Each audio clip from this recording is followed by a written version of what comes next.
Christian parenting.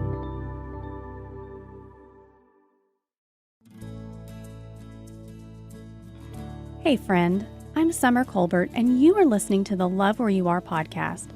Each week, I host real and relatable conversations to encourage you to embrace your season, grow in your faith, parent with purpose, and live life on mission for the gospel. I'm so grateful you're joining me today. In this episode, we welcome guest speaker Johanna Cannelongo. Johanna is a writer, speaker, and homeschooling mom of 8. Her life has been forever changed by radical surrender to the Lord as she walked through the beauty of adoption as well as deep loss and grief. Through the ashes, the Lord has birthed a ministry and relationship to Jesus she and her husband could have never imagined. Join us as Johanna shares the story of her family and how there is hope even in the darkest wilderness. In today's conversation, Summer and Johanna talk about saying yes to the Lord, even when it's hard, even when it's painful. Summer and Johanna explore a side to adoption that is difficult, but also part of God's plan. They also discuss living without fear and seeing beauty and joy, even in the grief. Are you ready? Let's dive in. Johanna, welcome, and thank you so much for being here on the Love Where You Are podcast today. Thank you so much for having me, Summer. It's an honor and joy to get to talk to you and just to spend time with you. Oh, likewise. We have already been chatting before we hit record, guys, and you are in for such a treat and such an incredible story and sister in Christ. And so I cannot wait for you to hear from her today. Johanna, your family just exudes joy, and it has been such a delight getting to know you through just the way that you share your family and your ministry on social media. And I can't wait to dive into our conversation today, but I want to give you the opportunity for our listeners who don't know you and don't know your family and your story. Let's begin by just having you tell us a little bit about your family and your ministry. Okay, so, my husband and I got married, and oh boy, so how far back do you want me to go? Let's just Tell us. start with, I'll just condense this. Okay, so we had our first 4 children pretty much back to back. They were 4 within 5 years, 2 boys, 2 girls, and there was, we weren't the couple who stood at the altar and said, we're going to adopt, and that's God's will for us. But it was never something we were against. It's just God had not given any sort of, we thought, any sort of clarity or invitation. Just, it was never on the forefront of our minds. And then, within months of being married, we were pregnant, and then boom, boom, boom, boom. And life was like, Exactly. and and I remember my husband was like, okay, we're done, right? Like, we're so done, because we said maybe 3 to 4, 2 to 4, I think we said. We planned, God laughs. Yes. And so I think my youngest was maybe like 2, and he went and made, that crazy decision to get fixed. That's not the right way to say it, but Yes. and so, and I feel like so much of that was done from a frazzled brain, but I know God is sovereign over that. Looking back, I think we would have done things differently, and that we wouldn't have been so emotional in that decision. Our children are such a gift and blessing from the Lord, and it's just, I can't imagine my life with my quiver not full. Right. But what's beautiful is the Lord led us, I believe, to adoption through that kind of thinking we were done. I think that's what hit us over the head so abruptly, is because we were like, okay, this definitely is not us. And I think that's sometimes how you can recognize God's voice, because you're like, I know this isn't my own thought. Like, this is not from me. Yeah. So it made it more clear, because that was not our plan, to grow our family even more. Like, we thought we're done, this is Right. complete, and took the pen from our hands and started saying, I have a story that's bigger and deeper, and are you willing to walk in my story for your life? And that transition happened. I went to a Women of Faith conference. Yes. My youngest was probably about 3, I want to say, and I heard the testimony of of Stephen Curtis Chapman and Mary Beth Chapman. Yes. And I was undone. I had always loved Stephen Curtis Chapman. I mean, I love them. I still Right. love them. Like it's amazing how God has sort of brought their story full circle to me through different ways. But it was their testimony that got a hold of my heart, and it undid me. And I just remember holding my hands up in that auditorium and just releasing and saying, Lord, there is such a need in this world, and we are a home, we are a table, we are a bed, we are a space in our hearts, we are here, send us. Yeah. And I was like, and then they were offering for a child to be sponsored, they were doing the World Vision sponsor. I'm like, me, whatever, I'm just gonna do whatever you ask right now. And so I get home and I'm like, I gotta tell you what God spoke to me. And he's like, what? And I'm like, so, and I just kind of, bleh. And he's like, long pause, long silence. And I'm like, well, isn't that great? Like, look what he's doing. And he's like, long silence. And I was like, okay. So there began the whole journey of me having to shut up and get out of the way so that the Lord could have access to my husband's heart the way he did to mine. Wow. And it wasn't going to be through me nagging and me sending all the YouTube videos of all the gotcha days Right. and me sending all the blogs and all, even though I tried, it wasn't going to be me. And I realized it wasn't me. My husband resisted for a year, and because he couldn't wrap his mind around himself doing it. It was such a surrender in his heart to this story that he didn't imagine. Wow. He had thought, oh, we have these four, when they're up, we'll retire and we'll do, and then when God gets a hold of your life, it changes everything. And he lost his job in the fall, 11 years ago, and he was jobless, and he sat out on his trampoline and he said to Lord, this was after months of even the kids being like, we're supposed to adopt. I mean, God was like working through every little heart in our house. Wow.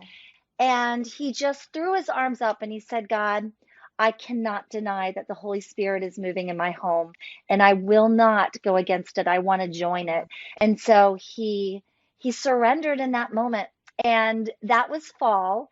And it was on Christmas morning that he revealed to us that he wants to officially start the process towards adopting a child. And that began the journey to our first adoptee, which was Talia from China. And the next day, like, we had the application filled out. Like, I was like, oh God, you're so amazing to do this work that I couldn't have done. Like, I was striving, but I just needed to rest, and this is God's will. He will move. And that was just a scorch mark in my own life to where I needed to surrender and wait on the Lord, Yeah. just to wait on the Lord.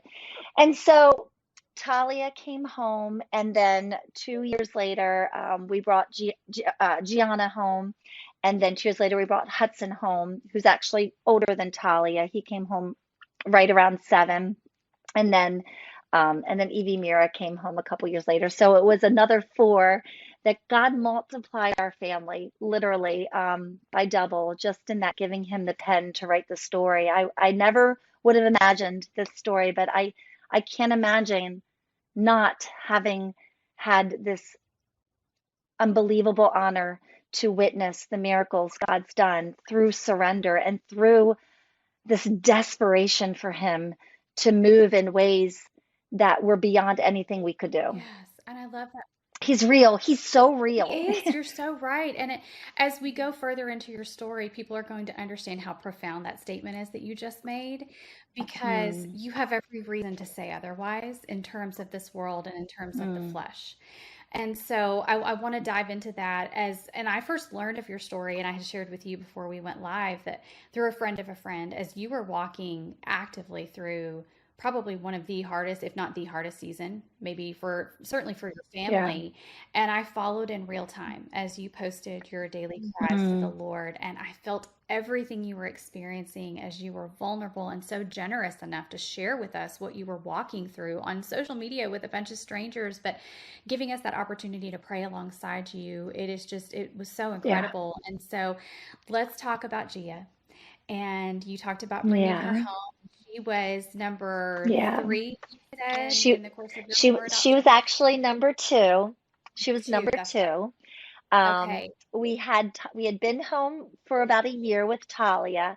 When we were in China adopting Talia, we both knew that God was going to call us back. Mm, And shortly, months after getting home with Talia, God started laying this calling to advocate for children with special yeah, needs from China, and Talia was special needs adoption. But as I was becoming more engrossed in the adoption community, I was having my eyes yeah. opened to the deeper need that I didn't even realize, and my heart broke, and I started advocating, and God would highlight these children with terminal heart defects, Mhm. and my heart just could not let them go. I would sweat at night praying for them. I would get sick for them. There would be Mm, specific children who would be waiting for a home or be adopted and home and be getting surgeries. And he would just break me over that. And I was a wreck. And it was because he was calling me to my daughter who would have a heart defect, and it was this reshaping of my own heart that had to happen. And I remember that I knew when God had shown me that I would be bringing home a child, we would be bringing home a child, our family, who would have a broken heart, was the day that my good friend, uh, her child lost her battle in the process of getting a heart transplant. And I remember just crying and falling to my knees because I had prayed and believed and hoped so much for a miracle. And I heard the Lord say that there is a need, and I'm breaking your heart so that you can love big. You can allow your heart to love, and put this love to yeah. action. And so I was done for. I was done for. And so I kept telling my husband, I was like, I believe he's calling us to a heart baby. And again, that silence, that Right. like, okay, and through advocacy, my heart was joined with this dear precious woman. Her name is Maggie. We refer to her as Godmother Maggie, well, Fairy Godmother Maggie to Gia. We would advocate for specific children together and really just put our heads together for specific ways that these children could be, to be seen, to be spoken for, for their faces to be out there, and for their medical care to be advocated for. And she knew my heart, and she walked that ache with me. And one day she called me. She said, Johanna, this baby, this heart girl just popped up on this agency list, and I need you to go see her now. And I had right before that literally been praying that God would show us our daughter. Please, Lord, show us our daughter. So when Maggie sent me that, I knew that she was sending me my daughter. So I did not even go and look at her. I didn't go to the website. I called this agency who I'd spoken to previously through advocacy. I had it on speed dial on my phone. I knew that. So I called this agency and I said, please, I need her file. I need her file. And back then you could get a file and you could have that 2 weeks of holding that file to pray Yeah. through it, and to really to seek it, medical advice, and just to find out if that's the child that the Lord's calling you to. And so I just knew God said that that's your file, grab it. And so she sent it right away, and I started reading the story of my daughter, and I just kept being reminded that this is not who she is. She is not a list of diagnosis. She is not the word terminal. She is not a broken heart. She is a daughter who is beloved by Jesus, and she is his little lamb. And he has left the 99 to go rescue her, and he was calling us to be his hands and feet. And so I looked at her and I saw Yeah. my daughter, and the words could have just fallen off the paper because they didn't even matter. Became crazy bear. I became Right. crazy mama bear. And I started this like she's ours. Like, I know she's ours. So my husband came home that night from work. Oh, Ah, bless his heart. I'm like, I have something to show you. You ready? I love this so much. I was like, no, I was like, you've got to see the face of your daughter. And of course, I'm just like, look at her, like, look at her. And he was undone. Like, he knew that that was the face of of a little girl who would never get off his heart again. But Yeah. then he started reading these words and literal panic, just Yeah. panic, terror, fear, all the things that make you just want to run, just to Yeah. run. And it did not look good. It didn't feel good. I just was like, okay, we need to talk to doctors. We need to get their opinions, someone's got to say something that makes you feel okay about this. Yeah. And every time we would get a doctor's opinion, I would be searching, please say something that gives him peace. And there would be nothing. There would be just that sense of no one could give us a guarantee. Because there was not only heart issues, there was brain issues because she was a bacterial meningitis survivor. Mm, And there was just so many layers.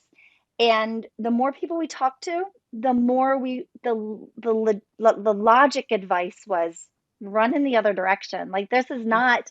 there's no guarantees here. And I just had to submit to the fact that, just like the Lord worked previously, that he would have to be the louder voice in my husband's life. And Yeah. the agency had called, and they had said, your time is almost up. Like, you're going to ask for the file back, and we need a decision tonight. And I went to my husband that night and I said, Brian, I was like, they need an answer. I need you to tell me yes or no. And I can't tell you the amount of surrender that had to happen for me to even, when all I wanted to do was be like, you have to say yes. Like, you can't, this is Right. my daughter. This is your daughter. But the trust that I was being called to depend on our God to be the one, to be the voice in his life. And he said, give me the Bible. And so he took my Bible, because that was the one right in front of us. And he went to the other room, and and I just fell to my knees in the kitchen and I was like, Lord, just you've got to act, like, you've got to do something. Yeah. Um, it felt impossible because I knew where he was at that point, and I knew that fear was the louder voice. And but I was hopeful. I was so hopeful. And um, what he will tell you happened in that moment was that he started flipping through the Bible with a very sense of, Lord, he held his Bible up and he said, my answer is no, unless you tell me otherwise. Wow. And he opened the Bible, and he first went to my highlights and my notes, and he's like, that's her. I'm not gonna read her notes. Like, I need to hear from the Lord. And so he started flipping, and the first verse that he came to was repent. And Mm, he said right then and there, God showed him the unbelief in his heart and wow. the idol of fear that he had, and to repent of the fear. And then he flipped again and he went to Isaiah 41:10, which is, do not fear, for I am with you. Do not be dismayed, for I am your God. I will carry you. I will uphold you with my righteous right hand. And that was his anchor. That was his anchor. And he said right there in that moment, God took away every ounce of fear.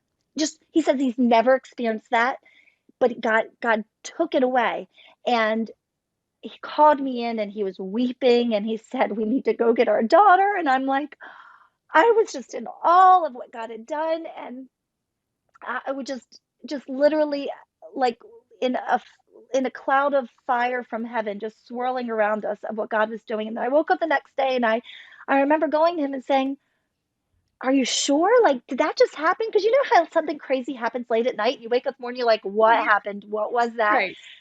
And he said to me with the most serious tone I think I've ever heard from him, he said, "Don't ever ask me that question again. I heard Wow. from the Lord, and that was his voice, not mine, and we will obey it." And I was like, okay, like, like, absolutely, let's run to her. And 8 months later, we were in China. Wow. And we arrived in China, and coincidentally we get there, and she is actually in the hospital when we got there. And you're always in a place where you can be tempted with fear Yeah. when you are when you are when you are acting in obedience despite what your flesh feels comfortable with. There's always Yeah. that temptation to fall back into that fear. And I remember arriving to her foster home, and her foster mom saying, "She's not here, she's in the hospital." And it was our plan to stay in that foster home and serve for that week. So we stayed there, and eventually she came back, and she was fit to be adopted. Like, they didn't, I was so scared that China would close it down because Yeah. she was sick, and God did another miracle. And so we got to bring her home, and we went as a family. Even the grandparents went, and it was just a beautiful time of connecting with her foster home, with her nannies, and we still have such a deep connection with them. And in also with our foundation, we help fund them as well. So it's a story only God could have written. Sometimes it can feel like we're alone in this parenting journey. More than ever, it seems hard to connect with fellow Christian moms and connect with Christ. Summer has built a ministry and community to help with exactly that, to encourage moms, help them love their season, and live life on mission for the gospel. The Love Where You Are community offers resources and support from an online Facebook group and weekly newsletters from Summer.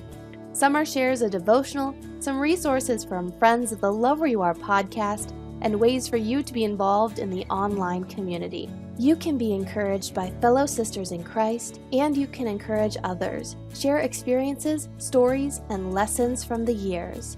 If you would like to be a part of the Love Where You Are community, click the link in today's show notes to join Summer's newsletter.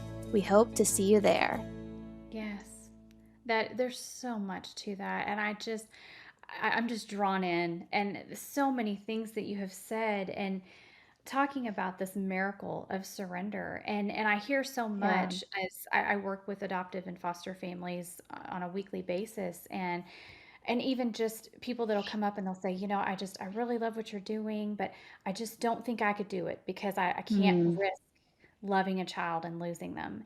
And we're talking about yeah. healthy children here. We're not even Yeah. talking about special needs Yeah. or the words terminal and these scary things Yeah. that are so fear inducing as you're describing.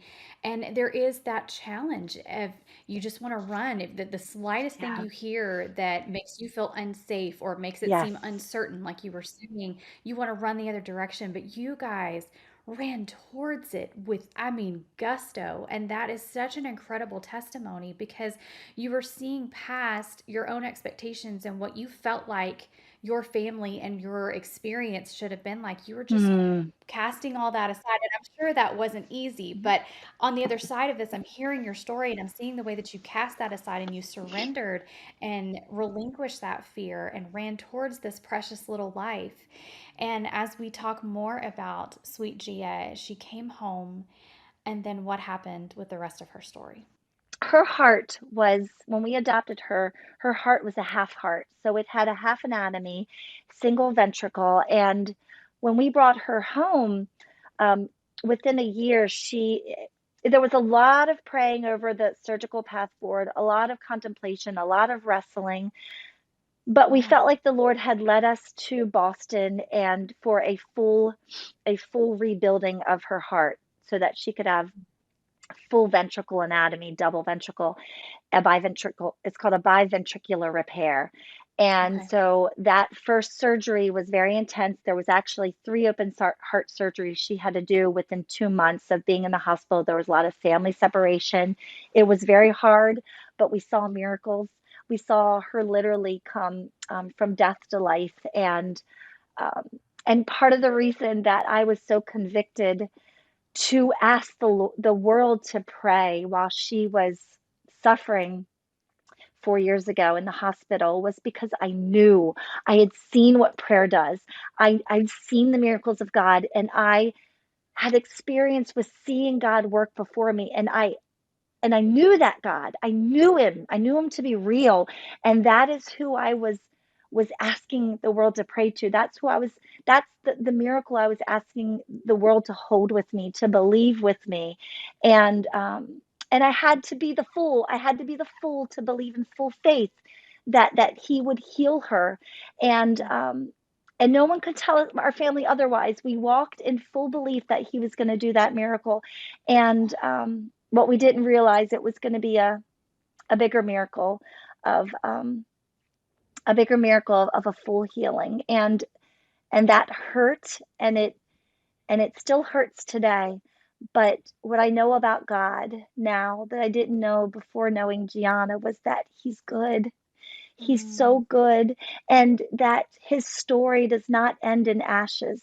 It does not end in death. Death is not the end of the story. Life is the story, and pain is a tool in his hands to create beauty.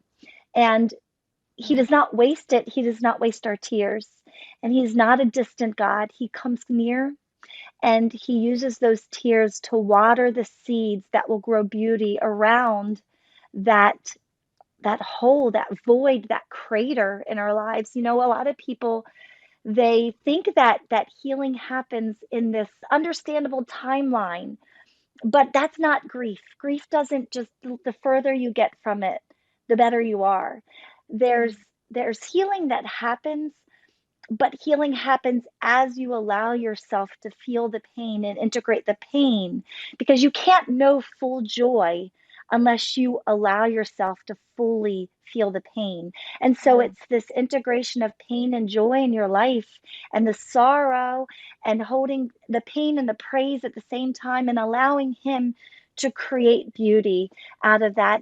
And I will tell you that that's the God I now know, who I was so scared to meet in the Mm, hospital room when I knew that the answer was, I have a bigger miracle. It was really yeah. hard to accept, but he has not let us go, and he's stood in the fire with us, and he has gotten down deep in the dirt with us, deep in that ground, and he has dug with us for hope, and he has allowed us to see this beautiful garden that has come out of that turning over, and that those seeds that had to die going into the ground. And I know him to be a redeeming God, a God of redemption. He's the resurrection and the life now, not Yeah. in the future when we die. I am the resurrection, the life, he told Mary. He says, I am the resurrection life. So we get to see that now. We get glimpses of glory now. And that's what I've seen through her life. I've seen eternity, and the veil has been made so thin. Mm. That's absolutely beautiful, and I'm wiping tears as we speak, and I'm sure those of you who are listening are just feeling the passion behind your story, and who God has revealed himself to be to you, and Mm. who he is to all of us if we would just see it. And like Oh, we were saying, so much of the time, he is revealed in these broken places, in these yes. places that we run from Yes. in our flesh. And we are such a people of comfort and Yes. convenience and Mm. just a complete lack of any kind of disturbance in our lives and our Yes. plans and all of these things. And so to hear this message of there's so much good on the other side of what we're trying so desperately to Oh, avoid, right. just an incredible testimony. And I'm listening to your story, and of course, I knew it before we spoke today, and I'm just reliving it with you. And I mean, Johanna, you have walked through the deepest loss imaginable. So, how would you respond to someone listening who might choose not to love or take those steps towards a situation or a person or a calling that God has for them from fear of loss and grief? Summer, I think that you really just hit the nail on the head with, we are a people who idolize comfort, and who desire for favor, and hashtag so blessed, and all the things that are so pretty with a filtered life. And so it almost seems so strange to us when we're invited into pain and brokenness. It goes against everything natural, Yeah. but he's the son of suffering. So if we're going to follow Jesus, He says, take up your cross and follow me. He doesn't say, go find your cushy life that makes other people say, I want that life. No, he says, follow me, take up your cross and be willing to die for me. And I think that I didn't understand that fully until there was an invitation on the table to walk into pain. So that reality hit my husband as he said yes to Gia, was Mm, follow me. Yes, there will be suffering, but you do not have to fear because I am with you. I was yeah. so drunk on love for my daughter. That was my daughter. I didn't have any of that. I was like, that's my girl. God just kept me completely just, I didn't even think about all of that. I was just like, I need her home. She's my baby. Like, I'm going to go get her now. So, Mm, where that reality, where that wrestling happened, that take up your cross and follow me was when was two scorch marks in my life. It was in the hospital, as I touched on earlier, when he was revealing to us that it would be a higher miracle and that ultimate surrender, and that begging for a different story, and just telling him that this is not how it was supposed to be, and him continually saying, I am with you, I am with you, I am with you. Because he yeah. doesn't promise comfort, he promises presence. He doesn't Yeah. promise perfection, he promises presence. And That's his good. presence never left. And so there was that surrender. And then just walking that aftershock of knowing my daughter was now with him, and I didn't get her holding my hand anymore. I didn't get to squeeze and touch her anymore. And just that continual dying to my desire and to my side of the story and to my version. And the only thing that saved me was the truth that there will be goodness of the Lord in the land of the living, because I knew the truth of eternity. I knew I would see her. I knew I would eventually go to her. But I needed to know that God was good here and now, that there was resurrection life here. I needed to know that. So he gave us Psalm 27:13. I would have despaired had I not believed for the goodness of the Lord in the land of the living. Yeah. And those two words, truth and goodness, were my anchor. And as we had to put the shell of my daughter in the ground, I just kept envisioning this garden that he was blooming from this hole in the ground. And he was saying, will you believe for goodness out of this void, out of this pain? And will you believe for beauty? And that's where I had to say, yes, I will walk this suffering, because I know that that is where I will experience. You can't have resurrection without walking death with Jesus. You Yeah. cannot have redemption without crucifixion. And Right. that was my surrender. And it was in those moments that he started telling our family, I am not done with you. I am not done. You see yourself as broken, but I use broken. And I Yeah. want you to continue to do the things that Gia is teaching you. Continue to fight for life, continue to fight for hope. And it's in that moment he did crazy things. He said, will you step out and adopt again? Yes. And and I think that we were just in such a place of surrender. Like, we had seen the face of God at the entrance of heaven. And so when God said, will you step out? We said, you are real. We will obey. It was Yeah. crazy. Like, and so we went to our social worker almost immediately. This was probably just a couple months after Gia was in heaven. And we said, we need you to do a home study. We believe the Lord is saying, be ready. We don't know Mm, what he's saying, be ready for, but we yeah. want to be ready. And and she there were two things that she said to us, and this is where the world's logic will come completely against when God will call you out into the deep. And you just Yeah. have to be very careful to separate the world's wisdom from God's wisdom. And she said, the first thing she said was, are you trying to replace Gianna? And Oh, we looked her straight in the eye, and my husband spoke up and he said, first of all, don't ever say that again, because yeah. it's not possible. You cannot replace someone who's still alive, who's our daughter, who's real and is still real in our hearts and our lives. You cannot replace. That's And right. he said, don't ever ask me that question again. And I Mm. think he would have, we had done it on Zoom, and I think he would have climbed through and strangled her if there Right. wasn't a screen. And and he had just given us boldness. And the next question she said, well, I really think it's too early. I think we need 6 months to a year for you guys to experience healing, because evidently that's like the magic timeline. You're automatically healed 6 months to a year. Mm. And let me tell you, boldness from God. This is not of me, Summer, because this isn't my normal self. But I looked at her and I said, I know the voice of God. I know what he's saying. And if you will not help us with this, I will find someone who will. Wow. And this was not a Christian home study agency. We had to use a local one, which wasn't Christian. And and God just took a hold of her. Her face went from staring at me in this like hard stone. She looked Yeah. down and she looked up and her face was soft. And she goes, actually, I could fit you in next week for our first appointment. Oh And we were my. like, that is Jesus. That is the Yeah. Lord. I mean, step back, because the Lord, the God of angel armies, is coming in and fighting on our behalf. And That's so right. began the journey to our fourth child from China, Evie Mira. June Tova is her name, and her name is June June. That was her name, and her Chinese given name in the orphanage.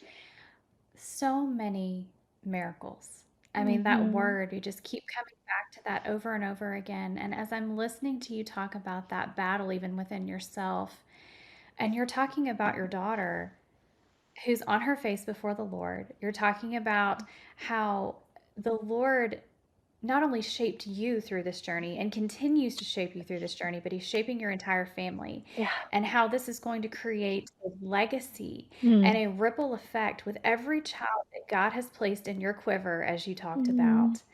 And what is he going to do with their lives and their Mm. stories as a result of your yes, despite your battle, despite your fear, despite your reminders to the Lord that you're not ready, you're not capable, you're Yeah. not qualified, all of the Right. things that the enemy tries to really amplify in your Yeah. mind. That yes is going to continue to perpetuate these miracles Mm. of obedience to the Lord, of Mm-hmm. goodness, of taking steps in faith, whatever he calls them to in their Yes. lives. It might look like adoption, it might look like something entirely Right. different. Right. And so, parents who are listening to this right now, I want you to hear that your yes Mm. can establish a legacy Yes. for your own children and the work that the Lord has for them in their own lives.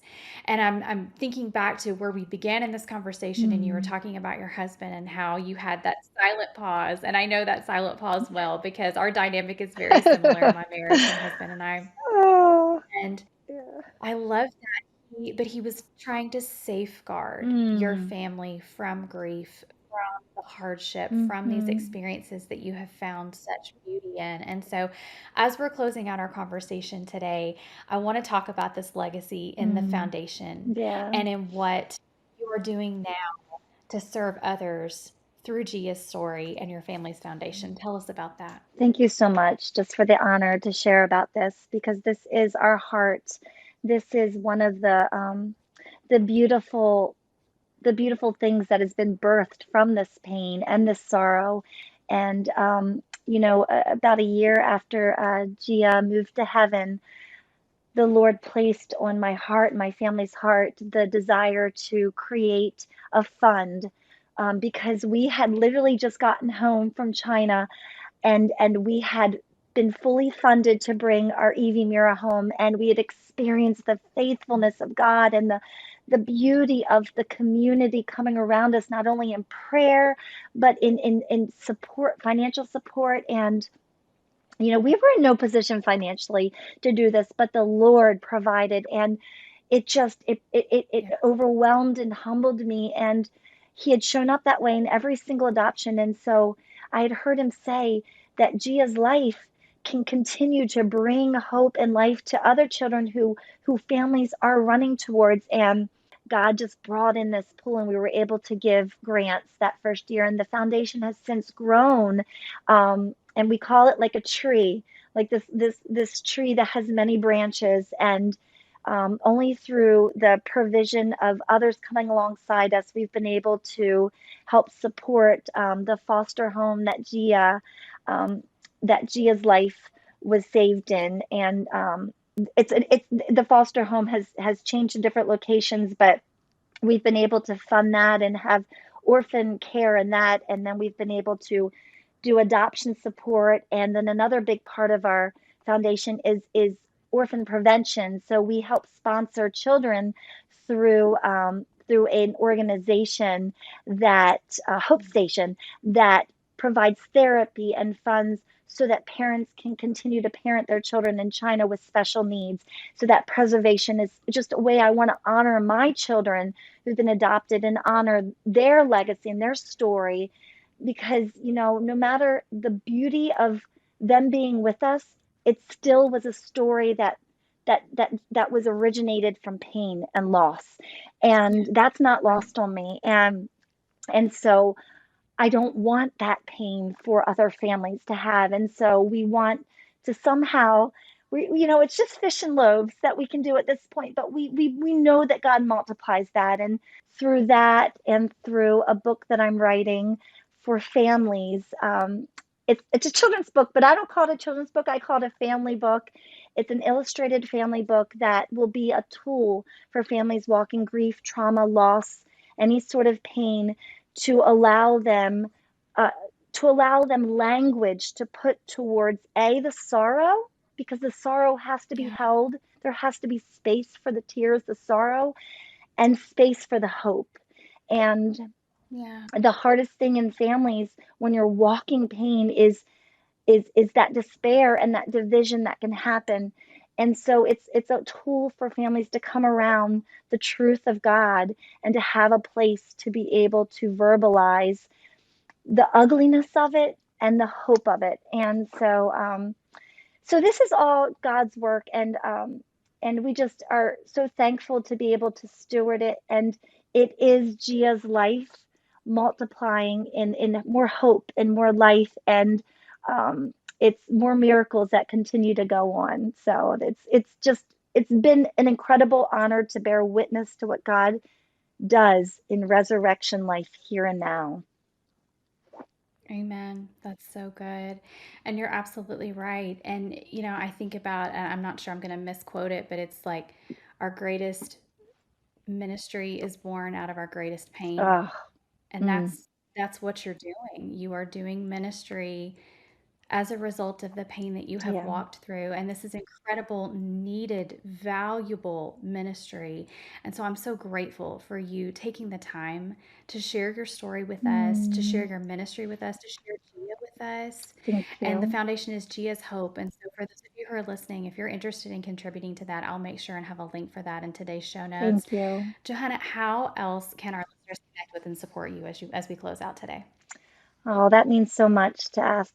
We just ask for prayer that we continue to be sensitive to the voice of God as we walk in this mission, that we continue to walk in surrender and continue to give Him the pen and not try to write it ourselves, and that our eyes are open to those that need hope, that our hearts are broken, that He breaks our hearts for what breaks His, that my husband and I Yeah. continually look at ourselves and we say, we're never done. We don't want to be done. As long as we have breath in our lungs, Lord, use us.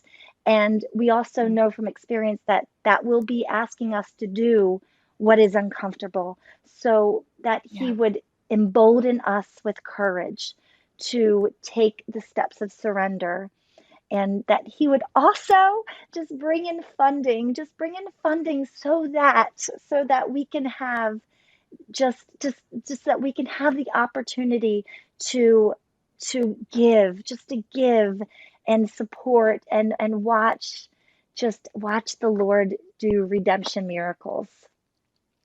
Yes, absolutely.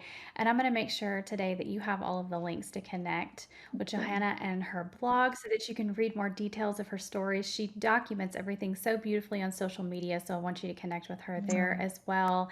Thank you so much, sweet sister, for the work that you're doing, for your obedience, for your yes on the table, and mm, for just this beautiful depiction of love and miracles through your story. I'm so grateful for you. Oh, Summer, I'm so thankful just for this time to be able to share. I just love you, girl, and I love your podcast, and I'm so grateful for your friendship. Thanks for listening to the Love Where You Are podcast. I'm so grateful you joined in our conversation today. If you've been blessed by this episode, be sure to hit that subscribe button or share this with a friend. Don't forget to head over to today's show notes where you will find all of the links to connect with today's guest, along with scripture references, resources mentioned, and some of my favorite takeaways. And hey, I'd love to connect with you. Check out the links to follow me on Instagram and Facebook. Plus, join the Ahava community, a Facebook group where we can dive deeper into today's conversation together. Until next time, go love where you are and live life on mission for Jesus today.